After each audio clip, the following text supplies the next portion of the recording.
Like many Indians across the country, I'm an idealist. I joined politics 13 years ago because of my profound belief in this country, its people, and its path ahead.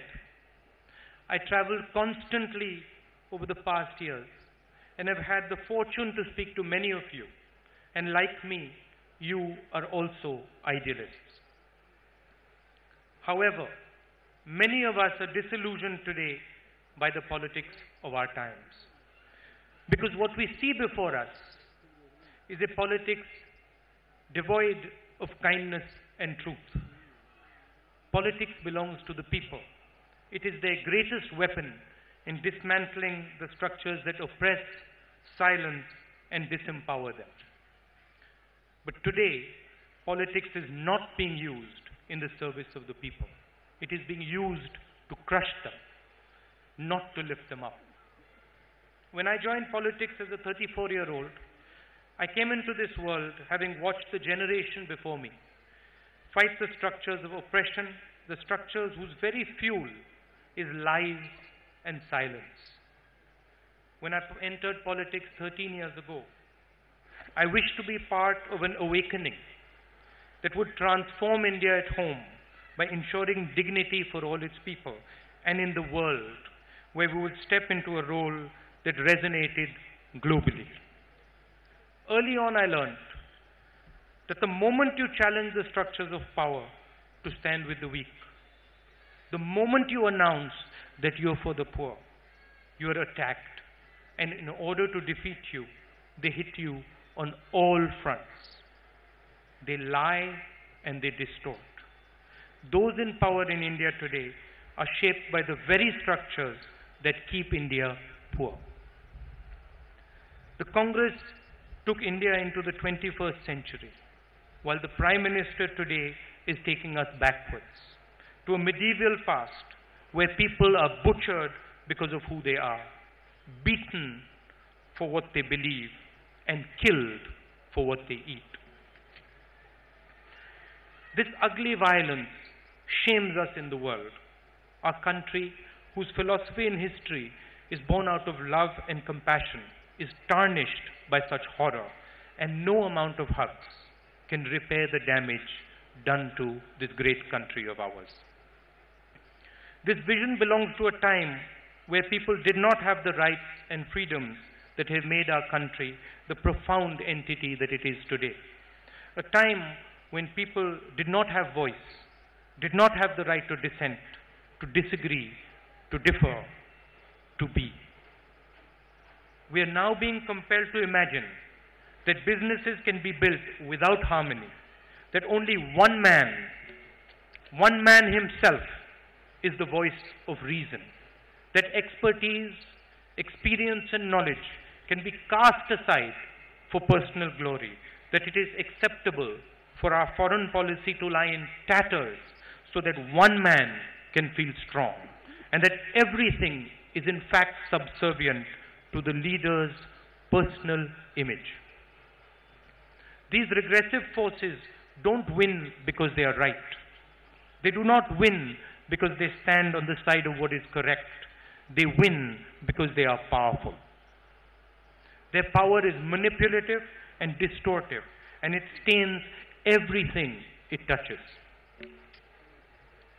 But what I have realized over the last few years is that they attack the Congress and they try to weaken us. But they can only defeat us if we back down, stand up to them, and their anger and their hatred makes all of you and us stronger. We in the Congress will never back down and away from our promise to the country and our beloved people. Our commitment to India's past, its present and its future will stand today and evermore. And our commitment is this: we will defend the voice of every single Indian. We will never ever allow the democratic dreams and longings of our people, not one of them, to be silenced. In this, I and all congressmen and women, those who stand before us today and those who will rise in the times to come, will always stand strong.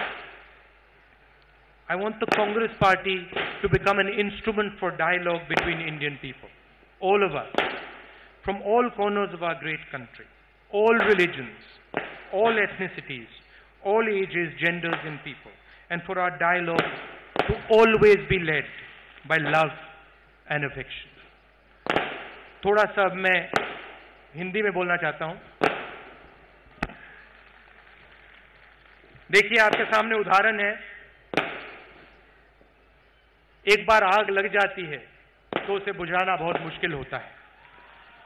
यही हम BJP के लोगों को समझाने की कोशिश कर रहे हैं. एक बार आपने देश में आग लगा दी, उसको बुझाना बहुत मुश्किल होता है. और आज बीजेपी के लोग पूरे देश में आग और हिंसा को फैलाने की कोशिश कर रहे हैं. और इसको रोकने के लिए पूरे देश में सिर्फ एक शक्ति है, वो है कांग्रेस पार्टी का प्यारा कार्यकर्ता और नेता.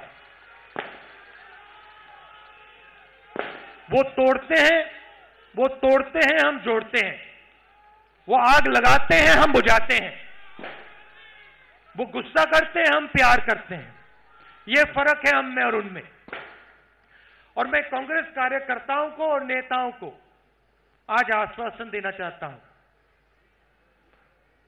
आप सब मेरे परिवार, और आप सब, चाहे आप युवा हो, बुजुर्ग हो, कहीं के भी हो, आप सब मेरे हो. और मैं आप सबको अपना पूरा प्यार, दिल से पूरा प्यार दूंगा. देश के युवाओं से मैं कहना चाहता हूं,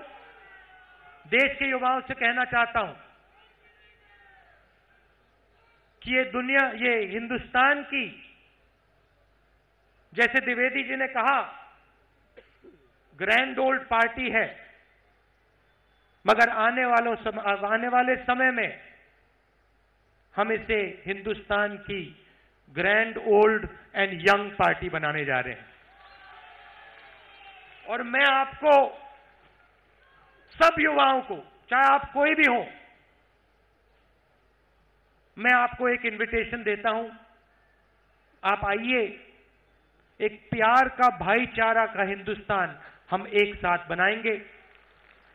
क्रोध की, गुस्से की राजनीति से हम लड़ेंगे और उनको हराएंगे.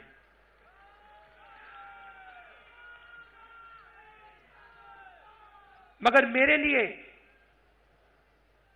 कांग्रेस पार्टी का जो कार्यकर्ता है, जो इस पार्टी की विचारधारा को अपने खून पसीने से देश के हर गांव, हर शहर में पहुंचाता है, उसकी रक्षा करना, संगठन में उसकी रक्षा करना मेरी जिम्मेदारी है. और मैं आपको आश्वासन देना चाहता हूं कि आने वाली कांग्रेस पार्टी में आपकी आवाज पूरे हिंदुस्तान में सुनाई देगी और उसको हम सुनेंगे.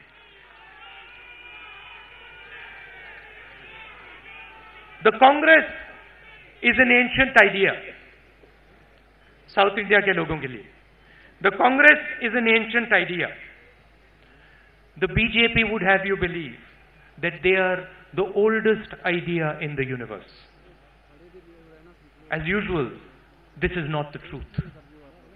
In India, there are two ideas that have historically clashed. The idea of the self versus the idea of the other. The BJP are soldiers fighting for the self. How much can they have? How can they protect their power? How can they stop others from taking what they think is theirs? We, the Congress, have always been guided in service of our community of brothers and sisters. We fight for everyone and for all those in the periphery, all those relegated to the fringes. We fight for those who cannot fight alone, and our struggle has always been one of brotherhood and love. This defense of our fellow man was the spirit of the freedom movement, and it remains the lifeblood of our party today.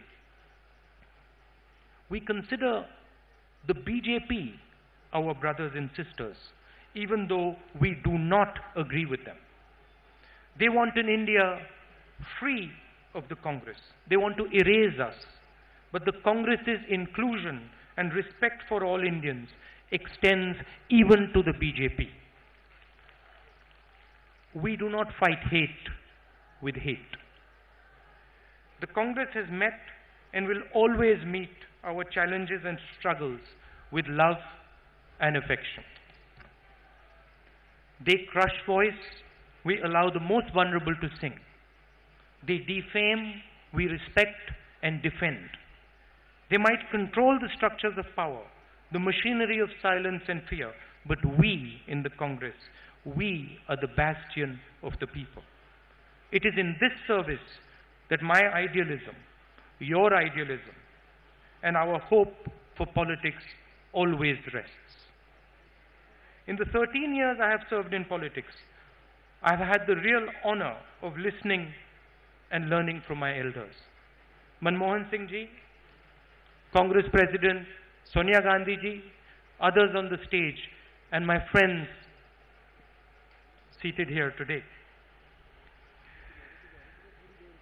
I have had the honor of listening and learning from all of you who have shown India democracy with dignity. Thank you for your lessons and your advice. I am humbled by all the people who have stood here before me, not only those in the position of Congress President, but all Congress workers and leaders who have fought and died for our beautiful country. It is with the utmost humility, the deepest humility, that I accept this position, knowing that I will always be walking in the shadow of giants. Thank you.